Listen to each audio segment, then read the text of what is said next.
और 400 पार की बात कर रहे थे। फिर आपकी बात, आप ऐसा है कि आप इतिहास बनाना चाहते, हर चीज़ पे इतिहास बनाना चाहते। देखिए, मैं तीसरी बार प्रधानमंत्री बन गया, वो भाजपा का आप प्रधानमंत्री नहीं हो। अब मत नेहरू जी से तुलना करो। नेहरू जी से 3 बार जब प्रधानमंत्री बने थे वो कांग्रेस के प्रधानमंत्री थे, और 2 बार बीजेपी प्रधानमंत्री के प्रधानमंत्री हो, 1 बार एनडीए के हो। तो अब मत करो नेहरू जी से तुलना। जो सोच नेहरू जी थी वो कभी आपकी हो ही नहीं सकती। आप तो कभी वाजपेयी जी के बारे में भी बात नहीं करते, छोड़िए नेहरू जी को, आप तो अपनी बात करते हो। नमस्कार। सबसे पहले तो एनडीए को मुबारकबाद, तीसरी बार मोदी जी प्रधानमंत्री बने, उनको मुबारकबाद। और एक नागरिक के हैसियत से मैं कह सकता हूं कि हम चाहते हैं कि अच्छी सरकार चले, सबकी सुनवाई हो, और जो पिछले 10 साल में मोदी जी के कार्यकाल में, बीजेपी के कार्यकाल में जो हुआ है उसको दोहराया ना जाए। कई महीनों से मैं ये कह रहा हूँ कि जो हमारा देश है उसको बयानों के दौर से एक ऐसा माहौल पैदा किया जा रहा है जैसे हम इस तरफ हम हैं और उस तरफ तुम हो। ये ठीक नहीं है। ठीक इसलिए नहीं है क्योंकि हमें देश को आगे बढ़ाना है, कोई न तो मोदी जी को बढ़ाना है जैसे कि न किसी और दल को बढ़ाना है। और मैं स्वागत करता हूँ आज मोहनलाल भागवत जी ने एक बयान दिया है, और वो बात मैं कई महीनों से खुद दोहरा रहा हूँ। और मुझे याद है कि जब मैं राज्यसभा में था 1998 के बाद 2004 तक, तो उस समय तो वाजपेयी जी की सरकार थी, तो कई बार मैंने वाजपेयी जी का भाषण सुना। और जब भी वो, और अक्सर वो पार्लियामेंट में आते थे, और जब भी भाषण में विपक्ष की बात करते थे तो कहते थे हम सत्ता पक्ष में हैं, आप प्रतिपक्ष में, आप हमारे विरोधी नहीं हैं। और मोदी जी ने पिछले 10 साल में विपक्ष को विरोधी बना दिया।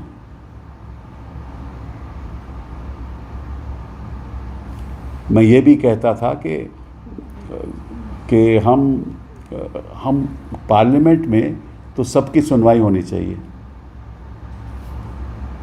सुनवाई नहीं होती थी।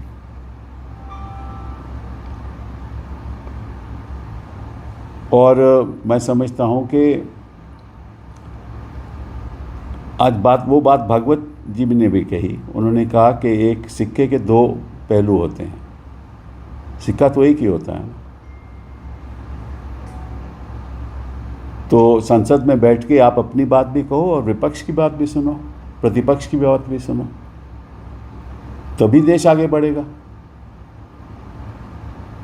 और जो असत्य बयान है जिसके बारे में मैं अक्सर आपके सामने बात रखता था कि ऐसे असत्य बयान नहीं देने चाहिए, और रोज़ के रोज़ असत्य, रोज़ के रोज़ करवाहट, रोज़ के रोज़ नफरत, ये देश को कहाँ ले जाएगा। हम कहते रहे, मैं खुद कहता रहा कि आप प्रधानमंत्री जी मणिपुर पे क्यों ख्याल नहीं रखते, 1 साल हो गया। और आज भागवत जी ने यही कहा, आप हमारी मत सुनिए, देखिए, क्योंकि हमारी सुनने के तो आप आदि हो नहीं, आपके डीएनए में नहीं है। उनकी तो सुनो। उन्होंने क्या कहा कि मणिपुर को प्रायोरिटी के हिसाब से उस पर कुछ ना कुछ करना चाहिए। और पुरानी बात है कि मैंने कहा था कि बीरेन जी को वहाँ बर्खास्त करो, लेकिन आप एक रेसलर को बर्खास्त नहीं कर पाए। बीरेन जी तो कहाँ, रेसलर के जो रेसलिंग संस्था के जो प्रेसिडेंट हैं उसको बर्खास्त नहीं कर पाए, तो इनको क्या बर्खास्त करोगे आप। और मुझे याद है, और वो बात मुझे आप लोगों को भी याद होगा, कि 8 नवंबर 2016 में जब इन्होंने डिमोनेटाइजेशन का निर्णय लिया, नोटबंदी का निर्णय लिया, तो क्या कहा उन्होंने? उन्होंने कहा कि इसकी वजह से आतंकवाद खत्म हो जाएगा। वो बात 2016 की है, और 2016 के बाद क्या हुआ? खत्म हुआ आतंकवाद? नहीं हुआ ना। तो कहते कुछ हैं, होता कुछ और है, क्योंकि ये किसी की सुनते नहीं। सुनेंगे तो निश्चित रूप से निर्णय सही होंगे। अभी देखो रियासी में क्या हुआ, जम्मू में कितने लोग मारे गए, और अब खबर यह है, मुझे नहीं मालूम सही है कि गलत है, कि एलईटी का हाथ है, लश्कर-ए-तोयबा का हाथ है, अब उस पर जांच हो रही है। विवाद से कभी बात खत्म नहीं होती। विवाद ज़्यादा पैदा करोगे तो भूचाल आ जाएगा। 5 अगस्त 2019 में इन्होंने 370 हटा दिया, चलिए हटा दिया। उसका नतीजा क्या हुआ? उसका क्या नतीजा हुआ मालूम है? आज के दिन क्या हो रहा है? अभी इलेक्शन किसने जीता? उमर अब्दुल्ला किससे हारे? और वहाँ नारे क्या लगे? आज़ादी के नारे लगे। मतलब कि 2019 के बाद 5 साल बीत गए और कश्मीर वैसा का वैसा है। आपने आश्वासन दिया कि जल्द से जल्द हम इलेक्शन लाएंगे, होंगे कश्मीर के। आपने कश्मीर का दर्जा कम कर दिया, स्टेट हटाकर उनको union, 2 union territory, 3 union territory में बांट दिया। और कोर्ट को कहते रहे, पार्लियामेंट में कहते रहे कि हम जल्द से जल्द चुनाव कराएंगे। अब चुनाव नहीं कराते। क्यों नहीं कराते? कराइए चुनाव, क्योंकि आपने तो 370 हटाकर स्थिति ठीक कर दी थी ना। जहां भी आप हाथ डालते हो वहीं कठिनाइयां आती हैं, क्योंकि आपको देश को चलाने की वो सोच नहीं है, आपको सत्ता की मोह है। इसलिए आप किसी और की धुन सुनते नहीं, और सुनते नहीं रहे पिछले 10 साल में, और नतीजे आपके सामने हैं।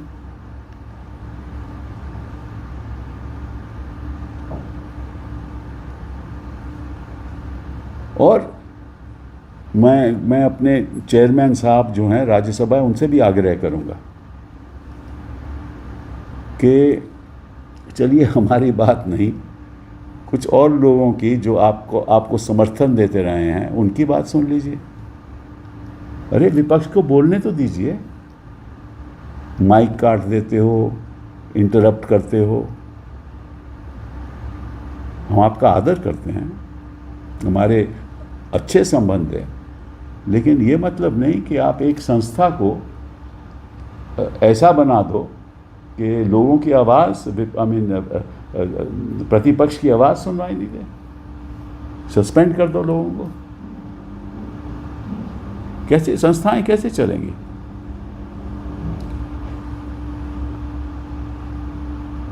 और जिस तरह की बातें हो रही थी चुनाव के मतलब कि आप ध्यान कर रहे हो, किस लिए ध्यान कर रहे हो? आप ध्यान करना, मैं जब अपने पूजा के कमरे में ध्यान करता हूं तो मैं इतने नहीं बताता कि भैया कैमरा ले आओ। किसको दिखाने के लिए? ध्यान होता है कि आप साधना कर रहे हो और प्रार्थना कर रहे हो, भगवान से कह रहे हो कि मुझे सद्बुद्धि दे, मैं सही रास्ते पे चल पाऊं। आप कैमरे ले जा रहे हो और टीवी चैनल 24 घंटे दिखा रहे हैं। इसका मतलब क्या है? ऐसे देश आगे कभी बढ़ सकता है? जो देश के सामने आज के दिन मुद्दे क्या हैं? और अगले मैं 5 साल में या 2 साल में या 3 साल में, मुझे नहीं मालूम, 5 साल में आपको किन मुद्दों का ध्यान देना पड़ेगा। सबसे पहले पानी की समस्या। इस देश का जो वाटर टेबल है वो इतनी गति से नीचे गिर रहा है कि यहाँ पानी की बहुत भारी समस्या आने वाली है। आपने कभी चर्चा की पार्लियामेंट में? आपने अपने भाषणों में भाई बोला मंगलसूत्र और मटन, ये देश के मुद्दे हैं।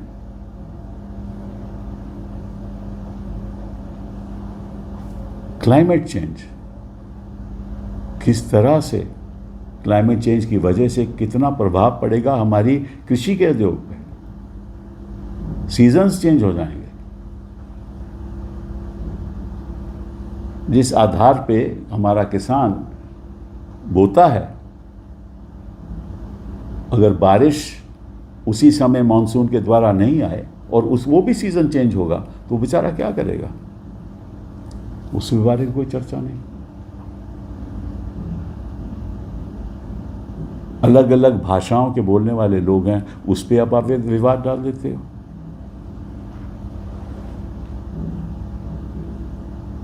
आपको ध्यान ज़्यादा सरकारें गिराने में है, बनाने में नहीं। और उसका नतीजा आप देख रहे हो। अभी आप ही के लोग नाराज़ हो गए जिन्होंने आपके साथ आपका साथ दिया था महाराष्ट्र में सरकार गिराने का। वो आज क्या कह रहे हैं कि भाई एक प्रदेश में तो एक राज्य में तो आपने एक आदमी को कैबिनेट दे दिया और जिसके 5 सीटें हैं उसको भी कैबिनेट दे दिया, और हमने सरकार गिराई, आपको सत्ता में लाए और हमें कैबिनेट नहीं मिला। हो रही है ना चर्चा? क्यों हो रही है चर्चा? आप गलत काम करेंगे, परिणाम भी गलत होंगे। और 400 पार की बात कर रहे थे। फिर आपकी बात, आप ऐसा है कि आप इतिहास बनाना चाहते, हर चीज़ पे इतिहास बनाना चाहते। देखिए, मैं तीसरी बार प्रधानमंत्री बन गया। वो भाजपा पर आप प्रधानमंत्री नहीं हो। आप मत नेहरू जी से तुलना करो। नेहरू जी से 3 बार जब प्रधानमंत्री बने थे वो कांग्रेस के प्रधानमंत्री थे, और 2 बार बीजेपी प्रधानमंत्री के प्रधानमंत्री हो, 1 बार एनडीए के हो। तो अब मत करो नेहरू जी से तुलना। जो सोच नेहरू जी थी वो कभी आपकी हो ही नहीं सकती। आप तो कभी वाजपेयी जी के बारे में भी बात नहीं करते, छोड़िए नेहरू जी को। आप तो अपनी बात करते हो।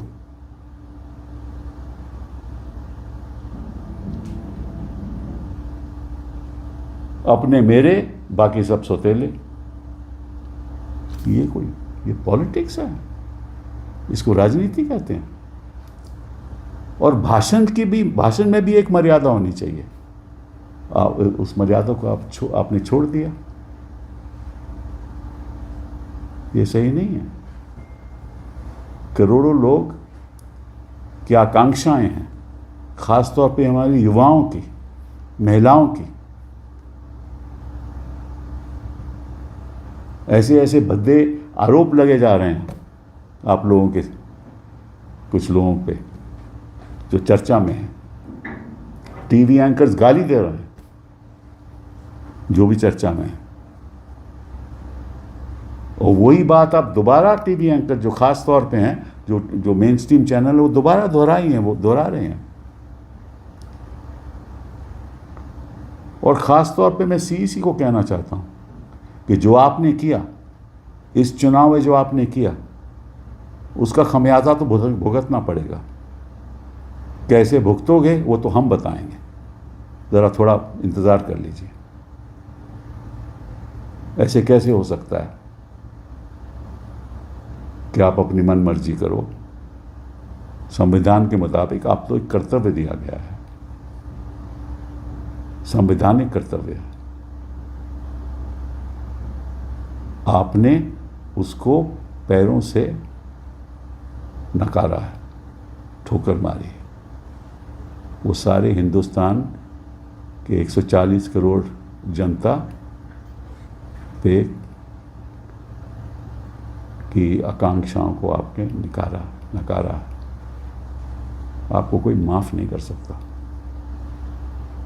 जिस तरह से आपने इस इलेक्शन में अपना कामकाज किया,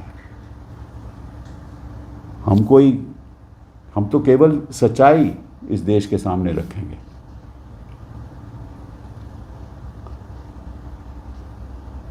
तो फिर से मैं मुबारकबाद देना चाहता हूँ और चाहता हूँ कि इस बार हमें देश को आगे बढ़ाना है, हमें किसी व्यक्ति को आगे नहीं बढ़ाना। और देश जो संसद में बैठे हुए लोग हैं उन्हीं से बनता है, जो जीत कर आए हैं उन्हीं से बनता है, उन्हीं की सहमति के साथ आगे बढ़ना है। तो ये बात आप मत भूल जाइए। और जो मोहन भागवत ने आपसे कहा है, चलिए मेरी बात तो मत सुनिए, उन्हीं की बात सुन लीजिए। इन्हीं शब्दों के साथ बहुत बहुत धन्यवाद।